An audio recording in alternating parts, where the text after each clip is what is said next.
In 1962, a luxury train sped toward a British city carrying wealthy passengers in quiet comfort. Without warning, a group of uniformed staff rushed through the carriages. Their urgency was alarming. They warned everyone that a gang of dangerous robbers was chasing the train and could intercept it at any moment.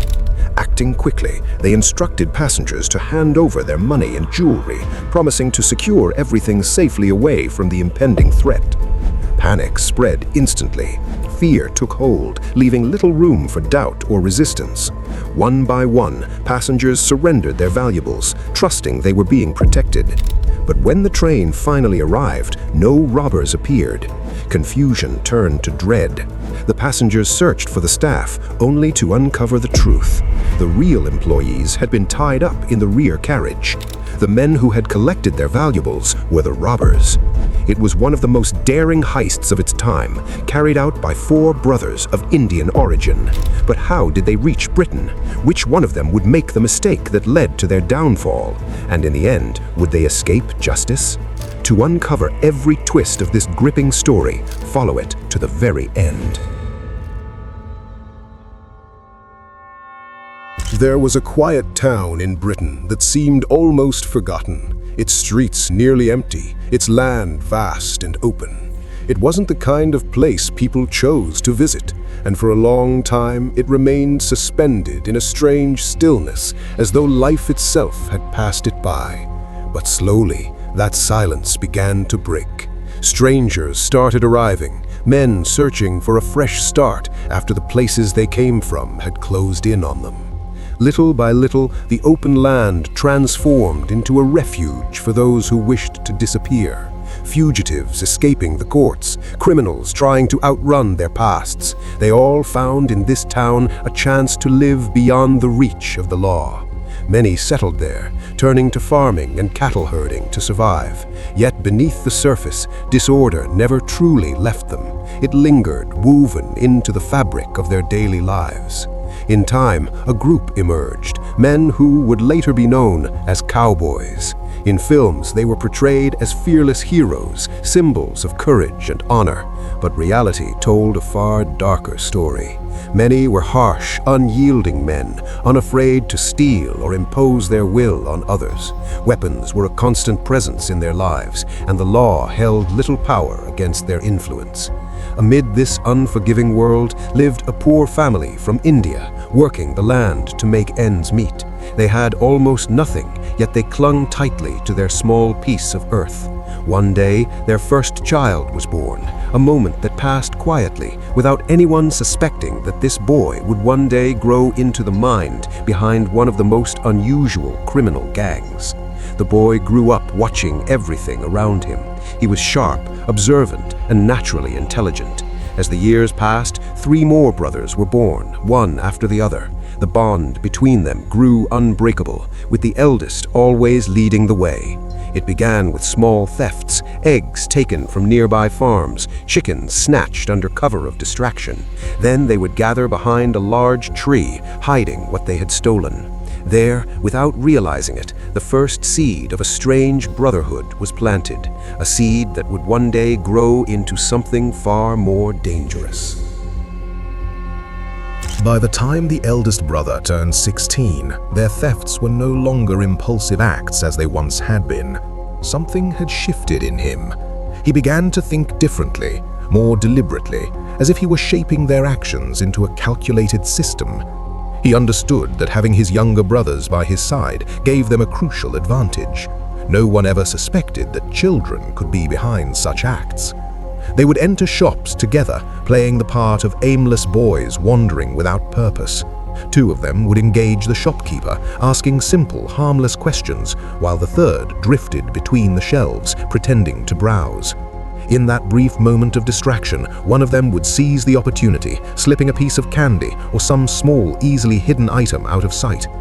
As time passed, their confidence grew. What began with sweets and trivial objects soon escalated into something bolder. They started testing their limits, reaching for items of greater value.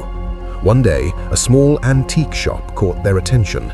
Inside were old, delicate pieces, objects that seemed to carry stories of another time. The eldest brother began visiting frequently, claiming a fascination with antiques and their histories. He would linger there for long stretches, studying the displays, speaking with the shop owner about the origins of each piece. But knowledge was never his true aim.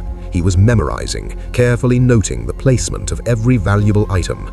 Once he was certain he had learned enough, he gathered his brothers, and together they carried out a simple plan, slipping away with several pieces without raising the slightest suspicion. What made it even more unsettling was what followed.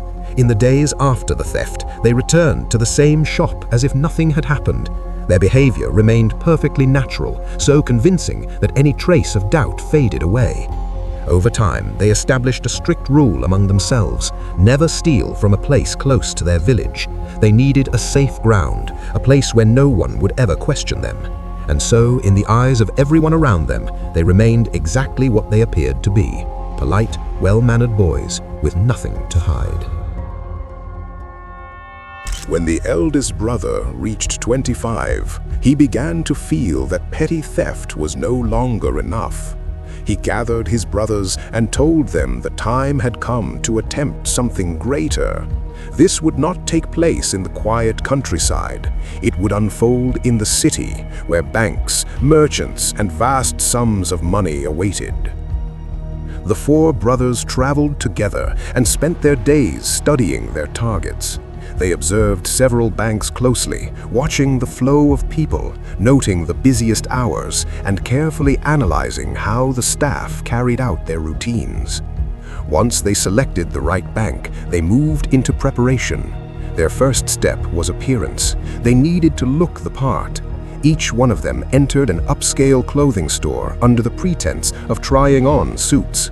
They would carry several outfits into the fitting rooms, taking their time, changing slowly, then stepping out as if none of the options had impressed them. But in truth, each one left wearing a new suit hidden beneath his old clothes. In the days that followed, the eldest brother became a frequent visitor to the bank. He walked in with quiet confidence, speaking to employees about investments, land deals, and business ventures. He carried documents that appeared official, convincing enough to present him as a wealthy man seeking to open a substantial account.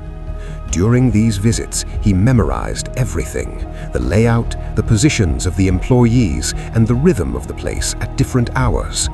When the day of execution arrived, the plan unfolded with unsettling precision. One of the brothers entered first and asked to meet the manager. He spoke calmly, claiming to own a large piece of land he wished to invest, discussing it as if it were a legitimate deal.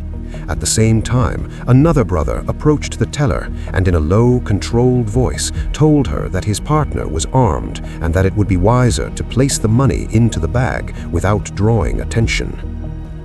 Meanwhile, the eldest took his place among the waiting customers. Then, without warning, he raised his voice, complaining loudly about the delay. His anger was deliberate, calculated to draw every eye in the room and heighten the tension. As the staff became distracted by the commotion, the brother holding the bag walked out of the bank quietly, so naturally as if nothing unusual had happened at all. After the success of their first bank operation, the brothers realized something crucial. Their method could be repeated far more easily than they had ever imagined. The plan itself was not complicated. Its strength lay in their composure and the precision with which they worked together. So they began to replicate the same approach in other banks, and each time the outcome was nearly identical: swift success executed without raising suspicion. With every operation, their confidence deepened. They moved through banks with quiet assurance, each brother fully aware of his role, performing it without hesitation. The true secret behind their success was not brilliance in complexity, but the simplicity of their plan, their boldness in carrying it out, and their remarkable ability to appear as nothing more than ordinary clients with no trace of ill intent. In their daily lives, they blended in seamlessly. To the outside world, they were unremarkable men. Each crafted a different identity. One presented himself as an accountant in a firm, another as a school teacher, and a third as a financial consultant. These carefully built personas earned them trust. No one could have imagined that behind such calm and respectability existed a completely different life. After some time, they decided to venture into a new kind of target, luxury trains. They began traveling on them frequently, moving between classes, observing the behavior of the staff, and studying how passengers were treated. They paid attention to the smallest details, as if they were analyzing a complex system piece by piece. When the day of execution came, their plan unfolded with chilling efficiency. It began in the last carriage, where they quietly neutralized the staff before taking their uniforms. Disguised as employees, they moved through the train, warning passengers of a supposed danger ahead. With convincing urgency, they instructed them to hand over their valuables for safekeeping. Then, just before the train reached its destination, they vanished, jumping off and discarding the bags of money in pre-arranged locations. It was a method they would repeat more than once, turning it into one of the most daring and successful robberies they had ever carried out.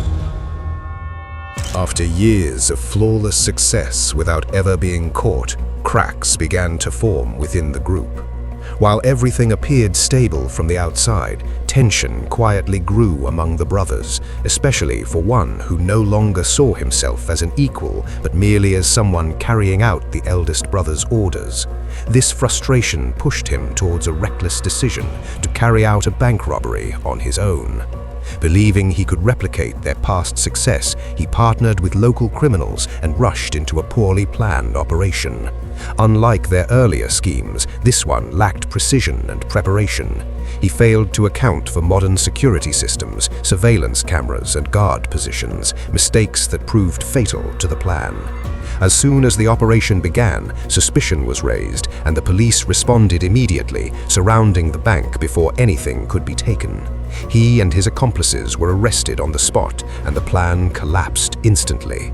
Following his arrest, authorities reopened old unsolved cases. Under intense pressure, he eventually confessed to everything, exposing the full extent of their operations. This confession brought the entire story to an end.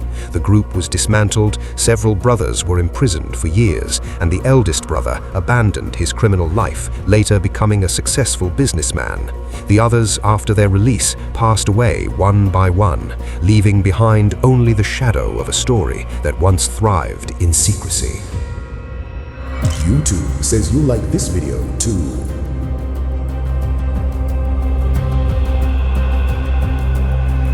Don't forget to subscribe to the channel.